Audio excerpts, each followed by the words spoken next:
Hey there, and welcome to That News You Care About, a weekly video game news show from the folks over at That Nerdy site. Today is Tuesday, June 14th, 2022, and I'm one of your hosts, Logan Wilkinson. Joining me, as always, is my Phoenix son, Trevor Starkey. Hello. Trevor. Yep. How you doing? Doing all right.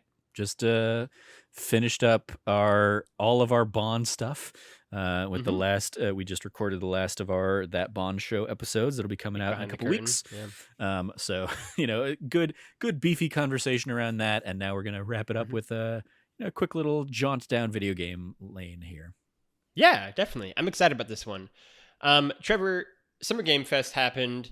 It was all a buzz on the timelines. George Cruz himself was out there in the trenches. And it was fun to see people kind of doing content in person for the first time, maybe in years or not. It was very jarring to see the image I kept seeing float around. I'm glad people had the same reaction to me. It was like Tim and Greg in like the same room together. It was like very like, oh, what is happening here? Mm-hmm. And so we've kind of collected a list from two different sites. We got one from Eurogamer of everything announced in Microsoft, Xbox, and Bethesda's game showcase, and then one over from also Eurogamer. Another one from Eurogamer, actually. Oh, they're both from Eurogamer. Yeah, that makes it simple. Eurogamer does a really good job of the like, here's everything announced at, and then they just kind of list everything chronologically. So I pretty much always go to them when I'm like, what happened at the event that I missed? Perfect. So we're going to kind of run through these, kind of the big highlights for both of us. You actually have watched Summer Games Fest, so you're going to kind of take the lead on this one. So start us off, Trevor, with the big things at Summer Games Fest that are worth talking about. Yeah, well, so the first thing we're going to do is just give a recap. Obviously, with you out last week, Cameron joined me, and we did a good old-fashioned Portillo's bet, where we each did three predictions apiece, for the Summer Game Fest and three predictions for the Xbox Bethesda showcase. As a recap / results, my Summer Game Fest predictions were that we would see Hideo Kojima's next project announced / revealed, which, as I touched on last week, I had made the night before it leaked that somebody had seen kind of a trailer for it and stuff. And Cameron gave me the go-ahead to keep the prediction in there. Ironically, didn't end up getting the point for that one because that ended up getting shown off at the Xbox showcase instead. But my other two predictions were Cyberpunk DLC would be shown. Didn't get that, so no points there. And that we would get a trailer and release date announcement for Marvel's Midnight Suns. That one I did get a point on. We did see that in the Summer Game Fest showcase. So point for me there. Cameron's Summer Games Fest predictions were Elden Ring DLC, Greedfall 2 Extended Look, and Forspoken. None of those were in attendance at the Summer Game Fest show. So I was up 1-0 going into the Xbox Bethesda showcase at the end of the week. And then for Xbox Bethesda, my predictions were that we would get our Forza Horizon 5 expansion reveal. And I said even in the podcast, I was like, and I could just leave it there and take the point when they inevitably do it. But I instead decided to, muddy up the prediction by saying it was going to be a Jurassic World themed to tie in with the Jurassic Jurassic World Dominion movie that just came out. It was not, but they did announce the Hot Wheels expansion coming to Forza Horizon 5 next month. Which looks a lot of fun. So I got half point for that one. I also predicted, almost in spite of your beginning of the year prediction, I predicted that we would get Indiana Jones update from Machine Games.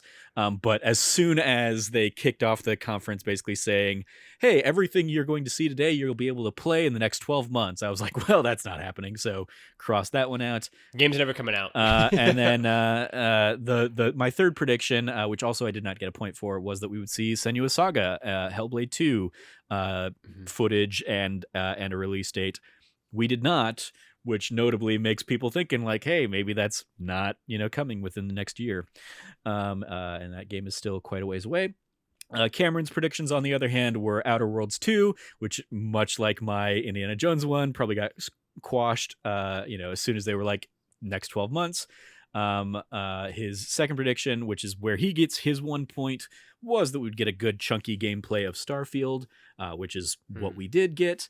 And then he also predicted that we would see the announcement of Devil May Cry 6, which again, when they were like, hey, gonna be the next 12 months, kind of limited the new game announcements that we were going to see in that showcase. Right. So Cam's total ends up across those two conferences being 1 point for Starfield, whereas I got 1.5 between Midnight Suns and Forza Horizon 5. So Cam and I are going to go get some Portillos sometime in the near future, and it's his treat. Yeah, I love that. So I love that for the two of you. It'll be a fun little thing there. So it's just kind of closing the loop on our predictions from last week. As for the conferences themselves, Cameron and I talk a lot about this on this week's That Nerdy Site show, so feel free to go check that out as well.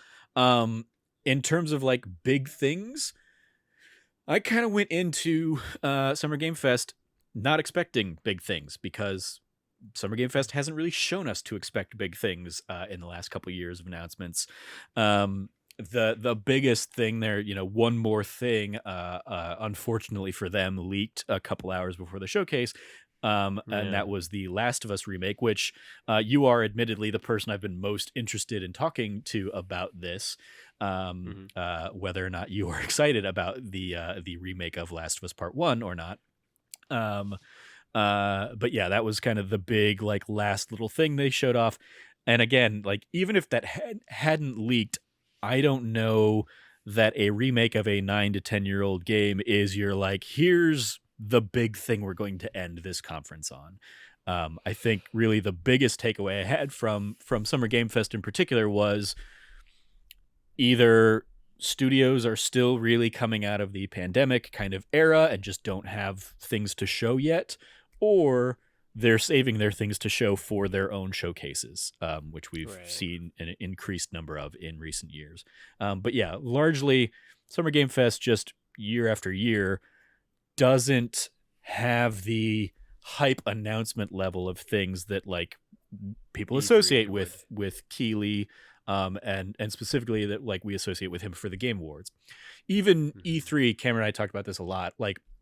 E3 doesn't hold a press conference. E3 is all of the other people holding press conferences. They're just doing it around E3. So I will say that the most interesting element ends up being that Keighley did have a event that a whole bunch of content creators and media and PR people like our friend George were at there on site to go hands-on with a lot of these things. That's obviously something that without an E3 this year would not have happened otherwise. But at the same point, it largely ends up feeling like a more glamorous, more polished and presented version of Judges Week that Keighley has historically run in conjunction with E3. It's just this time they did it and we're making content from there instead of it being, in a hotel lobby or, behind closed doors or something like that. So if he continues kind of building on that, as I imagine he will, it'll probably end up turning into a mini, almost PSX type experience or something like that, and kind of fill the gap that I imagine people will be looking to fill as E3 seems to continue to want to go big public exhibition to the public audiences that will pay up to come and play games. And I think Key 3 or Jeff 3 or whatever you want to call it, Summer Game Fest, will kind of take that spot of here's where all the media people are going to go and huddle and kind of stay away from the masses moving forward. So that was Summer Game Fest. Yeah, the biggest announcement out of there was The Last of Us remake. What are your thoughts on The Last of Us Part 1 being remade? How do I describe this? I couldn't possibly care less. I think that, which is maybe surprise. I don't know. It's so weird for me to process this announcement. It just seems so bizarre to me. Because The Last of Us to me is beginning to feel like Skyrim. I feel like there are so many different ways and versions to play this game now that I'm like, I don't need more ways to play The Last of Us. I'd rather you spend any of that money spent to make this happen on almost anything else. And I say that as someone whose favorite game of all time, the most important game I've ever played in my life, being The Last of Us, and being like, I'm good. Like, if I want to play that game right now, I can play it on like so many different other ways. We just got like, obviously, like, I don't know. Like, it's just such a weird decision. And I know that it's because like it's obviously one of their like flagship franchise games that, you know, was like epoch defining moment in the video game industry, and is like obviously much kind of talked about and beloved, and people kind of adore this game and it's had this big impact on their lives. And I did enjoy seeing some of those stories on the timeline, people like interacting with Troy or with Neil or with Ashley like over the weekend and kind of sharing what the game meant to them. I thought that was really lovely and really beautiful, and, you know, have similar stories of those of my own.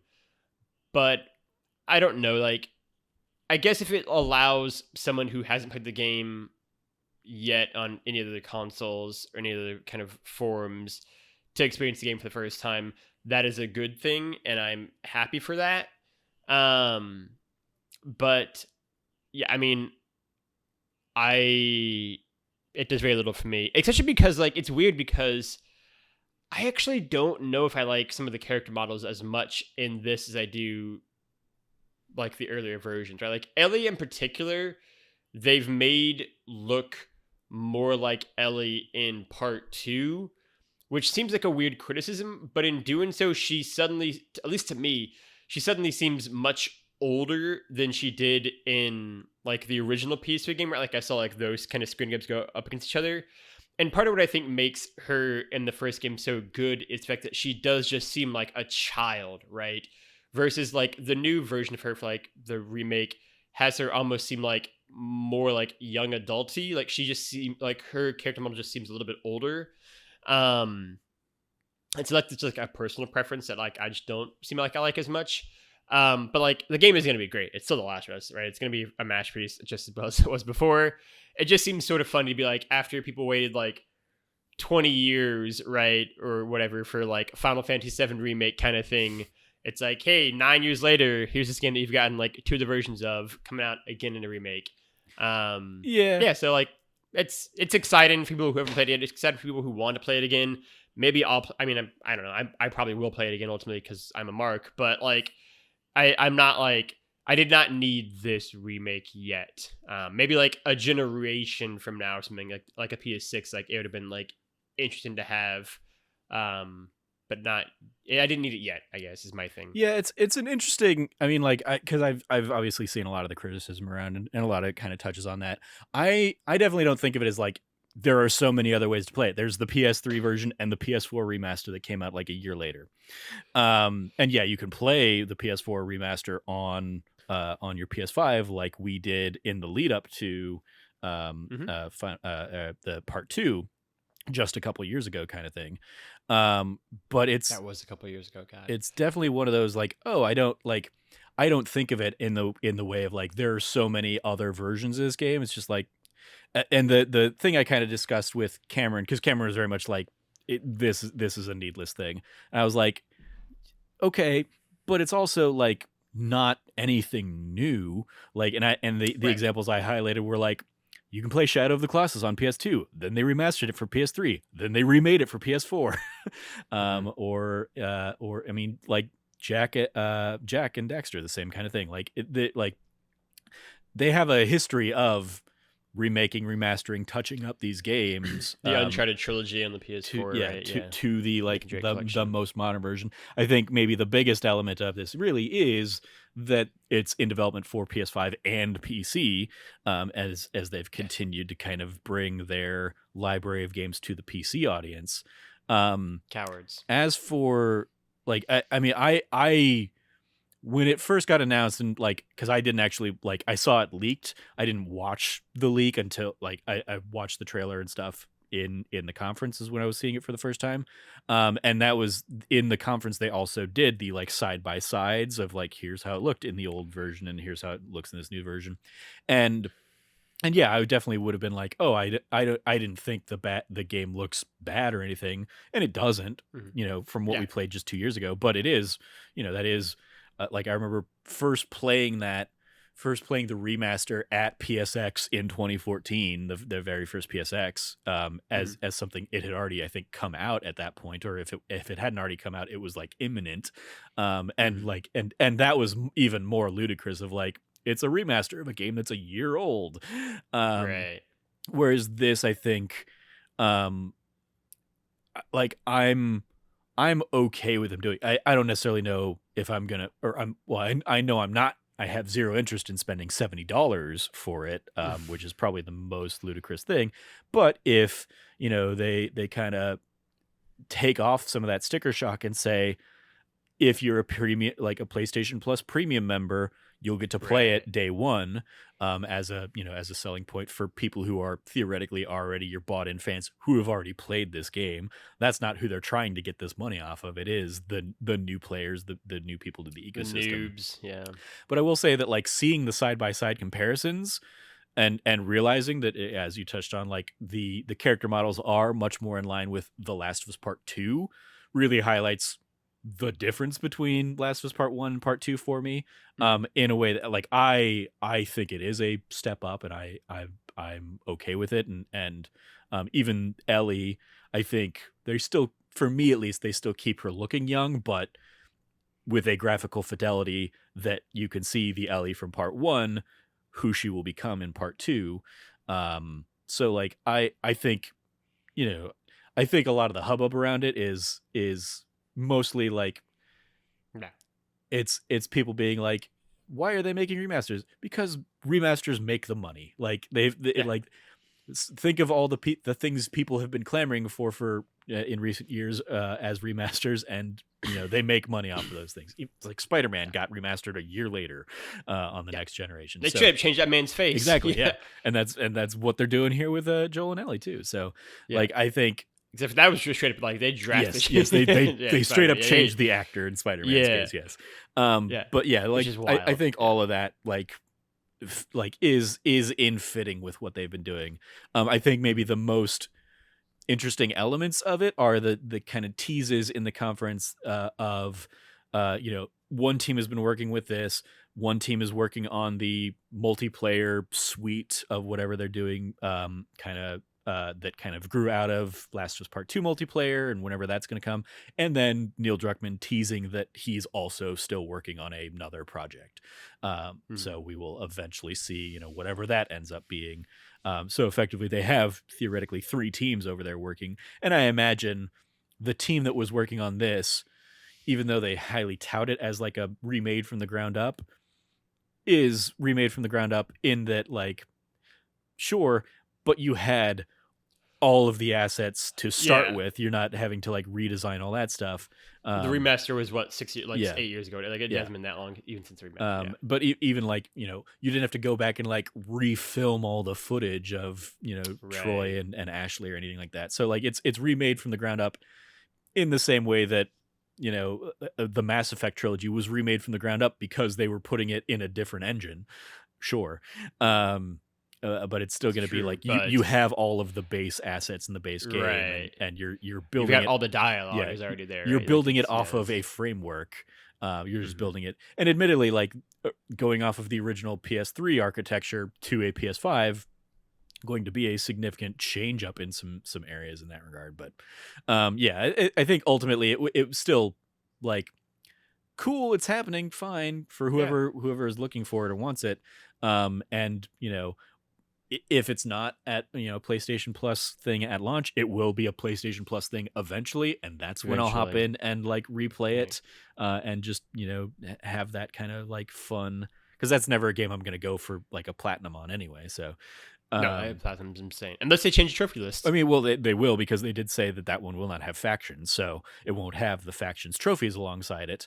So it'll just be like, beat the game and then beat the game on the super extreme modes, or maybe they will do with, because they've done that recently with other games where it's like, hey, we're remaking this game and we're gonna give you the game without all of the hard difficulty trophies, the bullshit trophies. But then at the same time, they also fucked me with the Legacy of Thieves collection, and it was like, okay, you're playing 2 games that originally had platinum trophies, but for this one, you have to get the platinum in both games for 1 platinum trophy because you had to get the platinum. You had to basically, one of the trophies for the Uncharted 4 component of that package was get all of the trophies for Lost Legacy. So I was like, well, fuck this noise. It is already on the bottom of my list for best platinums of this year, but yeah, Naughty Dog is terrible at making trophy lists, and nowhere is that more extreme than in The Last of Us. So it's an infamously bad trophy list. Yeah. I mean, I don't know. I'm nothing on this. Mm-hmm. I'm not like upset about it. I'm not excited about it. It is something that like I have both copies of The Last of Us that already exist for the PS3 and PS4. I guess to get the one for the PS5. I do not think this will be a purchase I get on day one, but I'm sure I will get it eventually, play it, and be like, yeah, that game is still phenomenal. Yeah. But like, that's what I'd say. The only other thing I will admittedly remember about Summer Games Fest, maybe a month from now, and even then it'll be like, I'll have to be reminded that it was a thing. But they did a really good troll of Dead Island 2 that ended up being a Goat Simulator 3 trailer.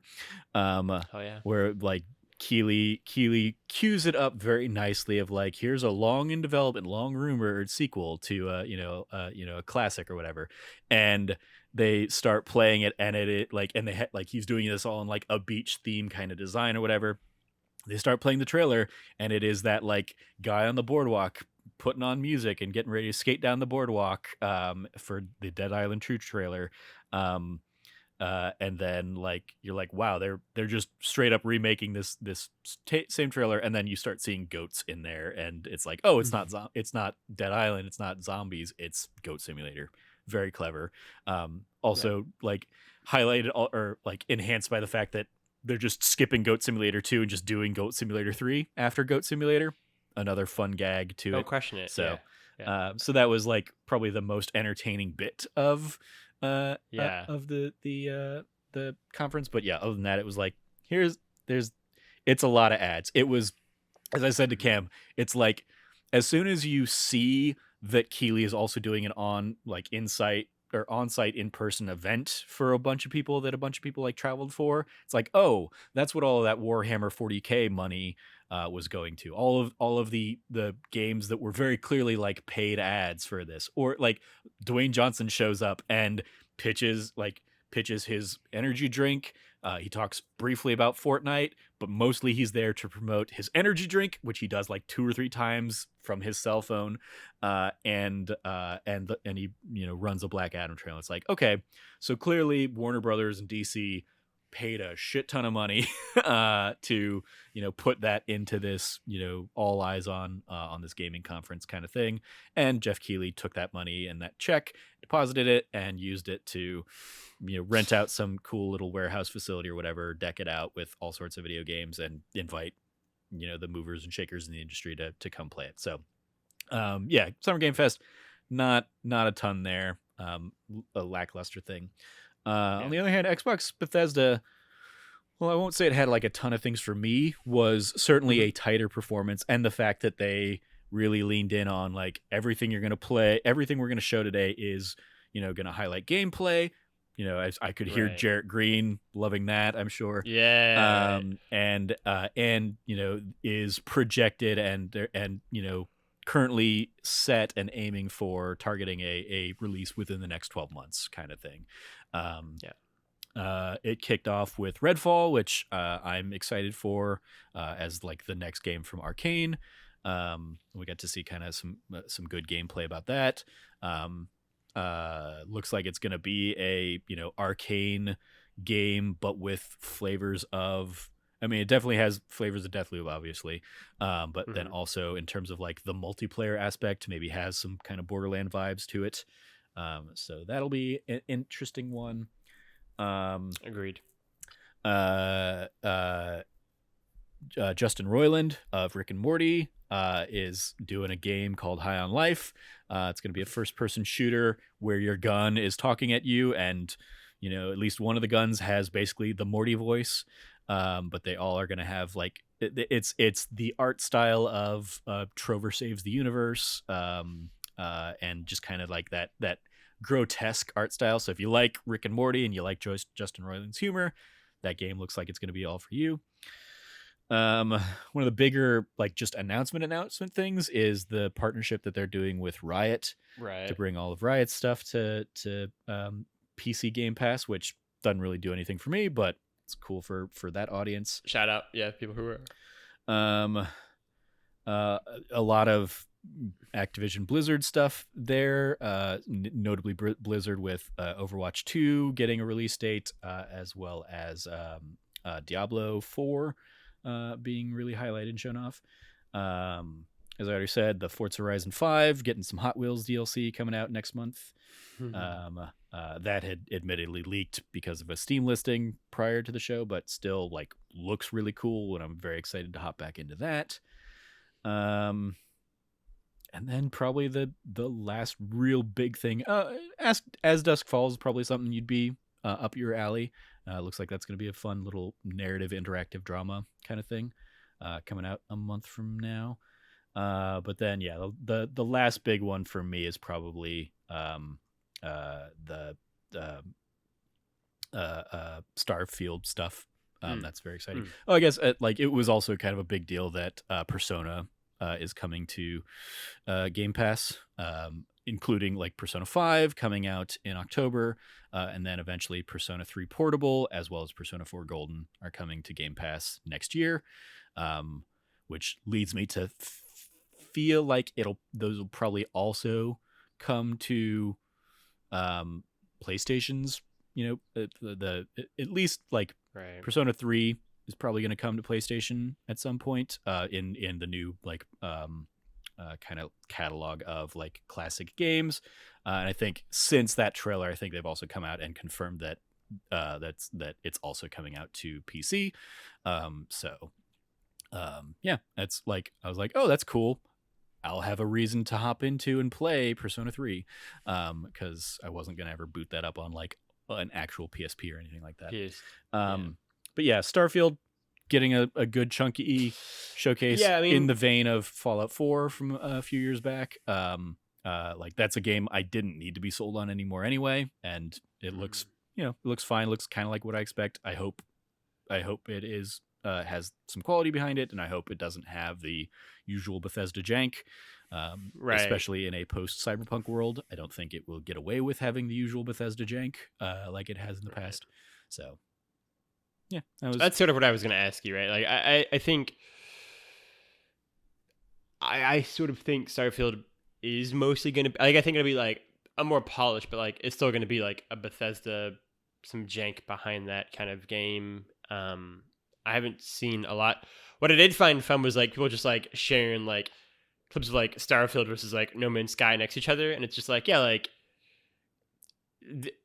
And I can't remember what article I read it for today, but I read an article today talking about like Todd Howard and Bethesda games, and like the next Fallout game being announced is like basically his announcement was like it's going to come out after the next like Elder Scrolls game, and so it's like, okay, yeah, it's a nothing announcement. It's gonna be like 10 years from now, right? And like just like how long these games take to come out, like the industry can obviously do a lot of stuff in like 7 years between these things, and so No Man's Sky, I think in some ways has sort of become the idea of like what some people thought Starfield was going to be. Like obviously not in terms of like interactive characters you're speaking to kind of thing, but in terms of like space exploration, like that is what No Man's Sky, like No Man's Sky is incredible now, right? In terms of that vein, and like all these planets, and so it is sort of funny to see in the time it takes to kind of this idea come to fruition, someone do something that is basically that idea. Yeah, I think the bigger, like the thing Bethesda is going to have with Starfield that No Man's Sky doesn't have is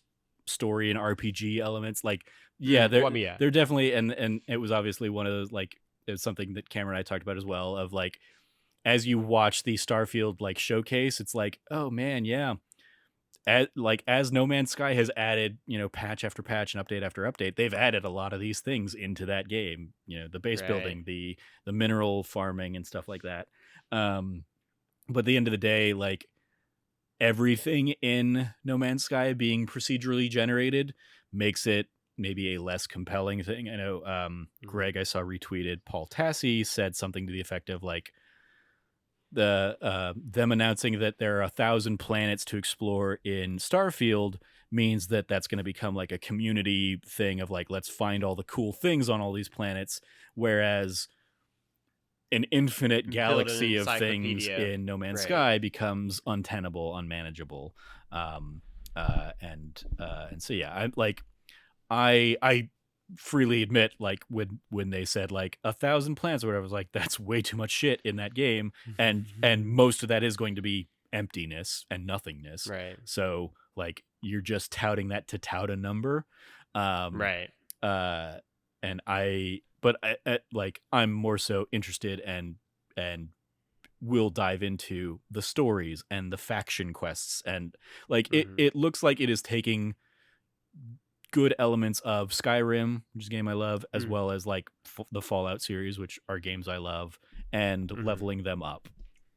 There's still going to be a ton of stuff in there I'm not interested in. I don't really particularly care about the base building aspects of Fallout 4, which is going to be evolving in this to outposts. But the idea of like building my own ship, going to be a cool thing to do, at least the one time. I don't know if I'll go in there and like try and create obscene creations or whatever, but but it's like it will be a cool thing to do, especially if like you can get new gear and level it up, and so when you take that out and you are flying around and doing dogfights in space, like you've put in the resources and put in the time to it, so it makes those elements of the game easier. That'd be cool. But yeah, for me, it's going to be the characters and the quests and the story element of it, much in the way that like those are the things I like about your Fallout games and your Skyrims. Yeah, I think it's totally fair. Trevor, any other games or moments that you want to give a shout out to for either Summer Games Fest or the Bethesda Xbox Showcase? I don't think so. I think that's probably it. I mean, certainly there is just a joy to the fact that like a lot of those things are going to be Game Pass games, and I can just kind of enjoy them when they do come out. I mean, in the near term future, I'm very excited for the Hot Wheels expansion, which I like.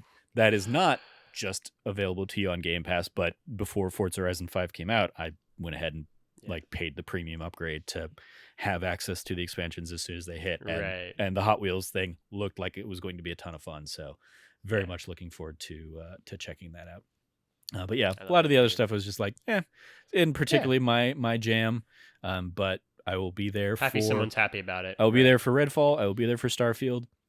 If High on Life gets like really good reviews and stuff, I might check it out. But as I said with Cameron, the fact that like your gun is going to be talking at you the whole time, I imagine that gimmick is going to wear out very quick, especially when that gimmick is with Morty's voice, which can, your mileage is definitely going to vary on Justin Roiland's performances. And for me, it's like, I think he's very funny in small doses. I don't know if I want him talking to me for a full 10-hour experience. Right. You can't escape it. I think that's pretty fair. That's funny. So yeah, that is the Summer Games Fest and Xbox and Bethesda Showcase. Kind of recap.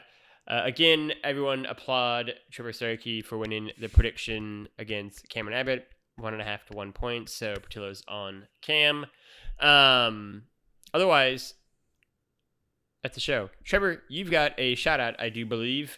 What you got here? I do, yeah. This obviously also was a game shown off in the Bethesda conference. But this is a Kotaku article titled "The Human Toll of Fallout 76's Disastrous Launch."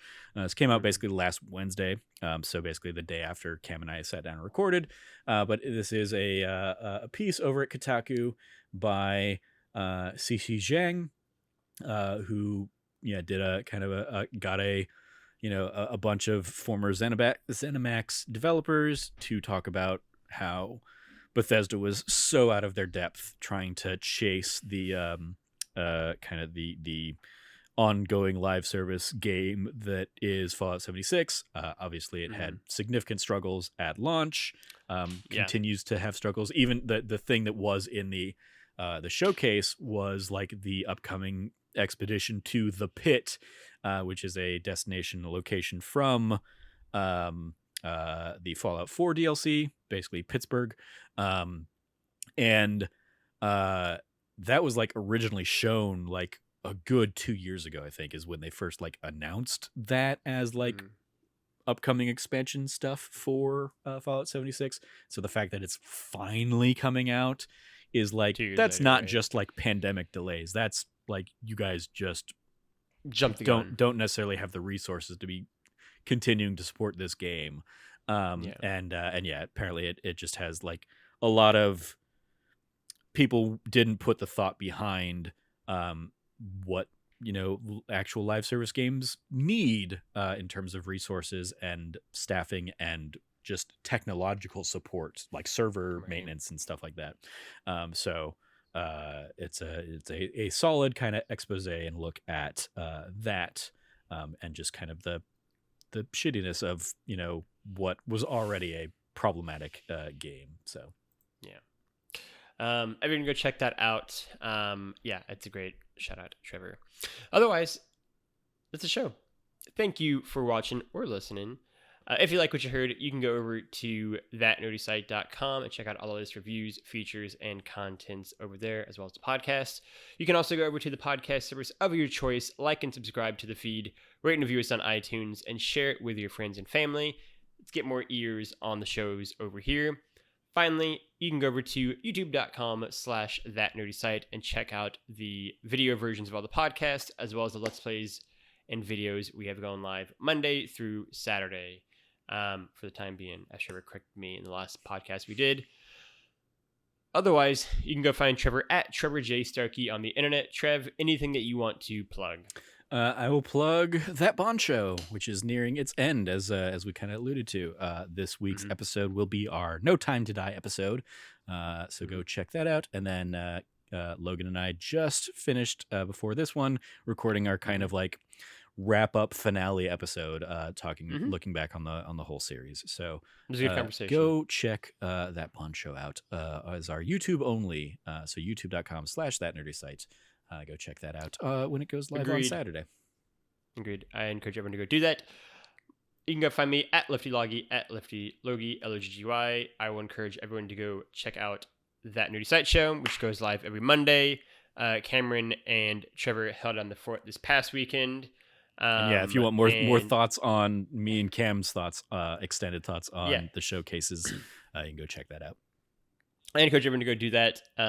They are holding down that podcast and having lots of Summer Game Fest thoughts, like Trevor just alluded to, and also Cameron losing Portillo's bets. So what's not to love there? Finally, you can go find That Nerdy Site at That Nerdy Site all across the internet. For myself, for Trevor, for all of us here at That News You Care About, play your games and be good to each other.